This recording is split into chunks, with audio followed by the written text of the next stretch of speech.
Welcome to the newest installment of the Untitled Film Nerd Project. My name is Philip, and joining me as always is Ginger. Hello. This is night 6 of our 7th annual and consecutive 31 Days of Horror, where we watch a different horror movie every single night in October. And this year we changed it up a bit and are doing horror shorts 2 every night.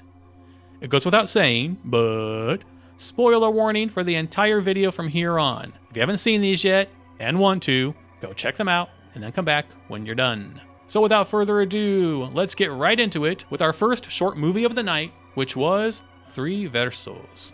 We arrive at the second horror short that I've actually seen. Awesome. Prior to this month. So I'd say we're doing pretty good. Mm-hmm. This is basically it's a seance. These girls are having like a poltergeisty thing going on in their house, and they go to see a medium, and it just kind of goes from there. Mm-hmm. I love this one so much. The lighting, cinematography, and the camera work is so well done. That 360 degree shot around the table is just wonderful. The acting is spot on, even from like the younger actors. Mm-hmm. Like, they all nailed their roles. And I love that the antagonist is a freaking drag queen. That's so fucking cool. Yes. And also that she's shown in like a real manner and not some derogatory, jokey way. Like she's over the top and campy, but she's like queen bitch that runs the house. That's fucking cool. The story stayed solid up until the awesome ending. And the fact that it kind of has like a duality to it makes it even better. Like on one hand, it looks like the girls simply were conned. But in the end, Marjorie conned herself by binding the spirit to the house as a joke, when in fact, that's exactly what she was doing. Like she inadvertently trapped the spirit there. And well played on having the third girl be the obvious but not obvious ghost. Obvious but not. It was subtle enough to pass. In short, I love this one and recommend it to anyone that hasn't seen it. What about you? Oh, very much the same. I've seen this one a couple times as well. And yeah, like it never gets old. As you were saying, big props to the drag queen medium, and also just for her entire aesthetic. The face mask and everything, creepy as shit, and their entire con that they had set up. And yeah, just the reveal of we as the audience actually knows it before Marjorie does. And then when it finally hits her, it's like, oh shit. Yeah. But yeah, this one, bravo. Loved it. All right. Let's move on to the second horror short of the night, which was Deep Dish Apocalypse.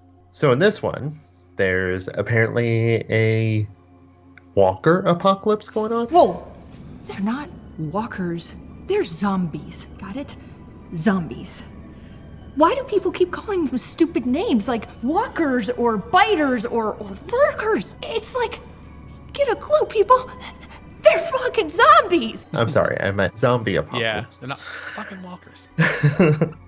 And we come across two people that run into each other that apparently dated at one point, and they're just telling each other how they've made it to the point that they're at, while also discovering the origins of this new zombie apocalypse. Right.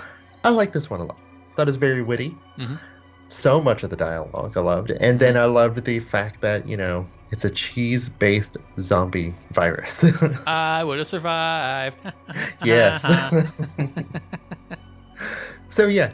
This one I just really dug. It was very humorous and loved the ending too. What'd you think of it? This one was cute. I love the little like modernizations it added that were like tongue-in-cheek and meant as barbs. Like you were saying, the walkers. Like they're not walkers, they're not this, they're fucking zombies. Modern stuff also where like they found out the contagion wasn't airborne via Twitter. Virus isn't airborne. How do you know? It's all over Twitter. Was it legit? It had hashtag. I was like, oh my god. And then we go to finding out that the contagion was caused by ingesting cheese via BuzzFeed. They're saying the virus is cheese-borne from tainted mozzarella. Cheese-borne. It's like mad cow disease jumped the species barrier. Was that on Twitter too? No, BuzzFeed. Those cracked me up. Just like jab at like social media and how like kind of dumb people are with stuff. No offense to the audience, not everybody, but there are people that would act like that. As you said, the dialogue was just really well written. It was mixing like zombie apocalypse. How do we get out of this? With this guy's been in love with her and is/was jealous of her now dead boyfriend. I didn't know you two were still dating. And now he's dead. I splattered his brains all over his loft. Josh had a loft, Yeah, downtown. but his parents pay his rent. No, he has his own money. Had his own money. Just the fact they mixed like we need to survive this also with like will you go out with me? It was seamless, and they did such a good job of that. Again, I would love to have seen this stretched to a full-length movie, as it had like a real like Shaun of the Dead vibe to it, but from a female's perspective, which I thought would have been like freaking cool to see like an hour and a half of. So yeah, overall, I really dug this. It was a lot of fun. Awesome. Anything else? No, I think that's about it. Awesome. Well, that wraps up night 6.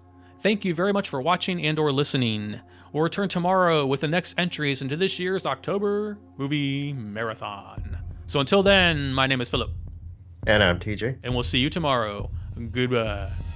Bye.